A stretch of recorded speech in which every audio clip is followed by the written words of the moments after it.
Cabinet committee on security సమావేశం అయినప్పుడు తీసుకున్నారు. నెంబర్ 1 ఏం తీసుకున్నారు? భారత్ పాకిస్తాన్ సరిహద్దున అటారీ బోర్డర్ అంటారు. ఇది పాకిస్తాన్కి భారత్కి మధ్య ఉన్న ఒక ప్రాంతం. ఈ దేశం నుంచి ఆ దేశంలోకి వెళ్ళాలన్నా, ఆ దేశం వాళ్ళు ఇటు రావాలన్నా, రెండు దేశాల మధ్య వ్యాపార లావాదేవీలన్నా ఇది కేంద్రం. ఈ అటారీ సరిహద్దు, ఈ అటారీ బోర్డర్లోకి లోపలికి రావడానికి ఇక పైన నిషేధం అని ఒకటి చెప్పారు. నెంబర్ 1. నెంబర్ 2 ఏంటంటే ఆల్రెడీ దాన్ని దాటి భారతదేశంలోకి వచ్చిన వాళ్ళు మే 1వ తేదీ లోపల వాళ్ళు గడువు ఇచ్చారు. మే 1వ తేదీ లోపల మీరు అక్కడి నుంచి వెళ్ళిపోవాలి. సో అటారీ బోర్డర్ లోపల ప్రవేశించిన వాళ్ళు, ఆల్రెడీ ప్రవేశించిన వాళ్ళు ఉంటే 1వ తారీఖు లోపల వెళ్ళిపోవాలి. కానీ ఇంకెవరికి ప్రస్తుతం అయితే అనుమతి లేదు. నెంబర్ 1. అలాగే పాకిస్తాన్ హై కమిషన్ న్యూఢిల్లీలో ఉంది.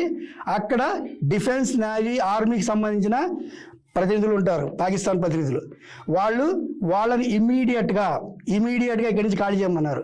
మీకు ఇక్కడ అర్హత లేదు. పర్సన్ నాన్ గ్రాంట్ అంటారు, దాని టెక్నికల్ పదం. దౌత్య పరిభాషలో పర్సన్ నాన్ గ్రాంట్ అంటారు. మామూలు మన మాటలు మాట్లాడుకోవాలంటే మీకు ఇక్కడ అర్హత లేదు, మీకు ఇక్కడ ఉండటానికి అనుమతి లేదు అని చెప్పారు. అలాగే ఇక్కడ ఉన్న వాళ్ళని వెంటనే వెళ్ళిపోవడానికి వాళ్ళు కొంత గడువు ఇచ్చారు. అలాగే పాకిస్తాన్లో మన సిబ్బంది ఉన్నారు, మన సిబ్బందిని కూడా వాళ్ళని వెంటనే తిరిగి రమ్మన్నారు. తిరిగి 45 గంటలు గడువు ఇచ్చారు. సో ఇక్కడ వాళ్ళు ఉండరు, అక్కడ వాళ్ళు వెనక్కి రావాలి. నెంబర్ 1. సో దీంతో ఏమవుతుంది, ఇక ముందు భారత్కి సంబంధించిన దౌత్యపరమైన వ్యవహారాలు మాట్లాడుకోవడానికి ఇక్కడ మాట్లాడే వాళ్ళు చెప్పాల్సిన విషయం మనకి చెప్పడానికి వచ్చే వ్యక్తులు ఉండరు, మనం చెప్పడానికి అక్కడ వినే వ్యక్తులు ఉండరు. నెంబర్ 1. తర్వాత దీనికి సంబంధించి పాకిస్తాన్కి సంబంధించిన ఎక్స్ అకౌంట్ని కూడా భారతదేశంలో రద్దు చేశారు. ఇది పెద్ద విషయం కాదు, కానీ ఇది రద్దు చేయడం వల్ల ఏంటంటే పాకిస్తాన్ ప్రేరేపిత వాదన, అది ఉగ్రవాదం ప్రోత్సాహం కావచ్చు, భారత్ వ్యతిరేక భావజాలను పెంపొందించడం కావచ్చు, ఇతరత్రా కావచ్చు, ఇవన్నీ కూడా అడ్డుకుంటాయి. సో భారతదేశంలో ఉన్న పాకిస్తాన్కి అనుకూలంగా ఉన్న వాళ్ళు ఉన్నారు, మనం చూసాం.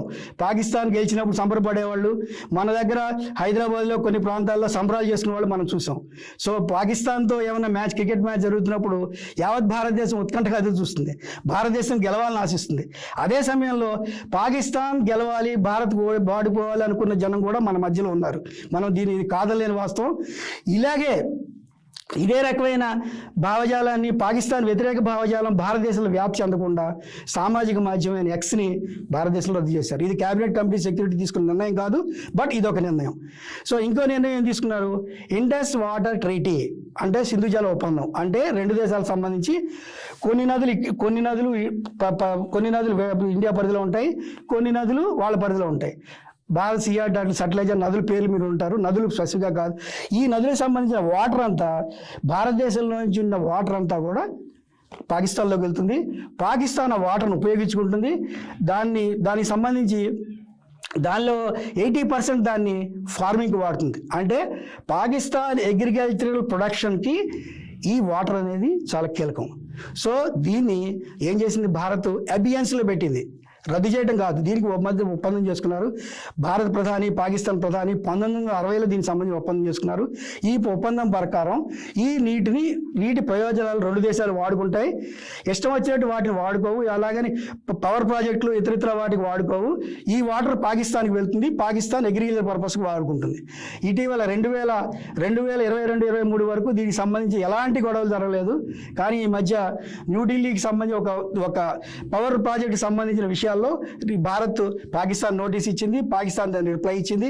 ఈ రెండింటికి సంబంధించిన వివాదాలు పరిష్కరించడానికి వరల్డ్ బ్యాంక్కి సంబంధించిన ఒక న్యూట్రల్ పర్సన్, ఇటు వాళ్ళు సంబంధించిన న్యూట్రల్ పర్సన్ దాన్ని డీల్ చేస్తున్నారు. సరే, ఇది జరుగుతుంది. ఇప్పుడు ఇండస్ వాటర్ ట్రీటీ అంటే చిన్నగా మా వీసాలు ఏమో, మా విమానాలు రాము, మీతో మేము సంబంధాలు పెట్టుకోం, ఇలాంటివన్నీ చిన్న విషయాలు అయితే ఒక అంతర్జాతీయ ఒప్పందం, ఒక 60 అంటే 1960 అంటే ఇది 2025, ఇన్ని సంవత్సరాల క్రితం ఉన్న ఒక ఒప్పందాన్ని భారత్ రద్దు చేసుకుంది అంటే ఏమనుకుంటారు, చాలా తప్పు చేసింది, భారత్ నష్టం చేసింది కాబట్టి భారత్ ఈ నిర్ణయం తీసుకుంటుందని ప్రపంచ దేశాలు కూడా భారత్ వైపు మొగ్గు చూపడానికి, పాకిస్తాన్కి కీలకమైన అగ్రికల్చరల్ దెబ్బతీయడానికి, అగ్రికల్చరల్ ప్రొడక్షన్ మీద ఎఫెక్ట్ ఉండేదని నిర్ణయం తీసుకున్నారు. అలాగని ఇప్పటికిప్పుడు వాటర్ వెళ్ళిపోకుండా అడ్డుకునే టెక్నాలజీ కానీ, వాటర్ను పూర్తిగా ప్రొడక్ట్ చేసే పరిస్థితి కానీ ప్రస్తుతం లేదు యాజ్ ఇట్ ఈస్గా. కానీ పాకిస్తాన్ ఇష్టం వచ్చినట్టు వ్యవహరించుకోకుండా ఉండటానికి ఇది ఉపయోగపడుతుంది. అలాగే భారత్కి సంబంధించిన కొన్ని వీసా మినహాయింపులు ఉన్నాయి. ఆ మినహాయింపులను కూడా భారత్ రద్దు చేసింది. సో పాకిస్తాన్ పౌరులకి మినహాయింపులతో ఇచ్చే వీసాలు ఉన్నాయి, అవి కూడా ఇక ముందు ఇవ్వమన్నారు. ఆల్రెడీ ఇప్పటికే ఇచ్చిన ఉంటే అవి రద్దు అవుతాయని చెప్పారు. ఇమీడియట్గా ఇక్కడ ఉన్న వాళ్ళని ఖాళీ చేయమని చెప్పారు. దిస్ ఈజ్ డిప్లొమాటిక్ డెసిషన్స్, దౌత్యపరమైన చర్యలు, భారత్ పాకిస్తాన్ మీద తీసుకున్న దౌత్యపరమైన చర్యలు.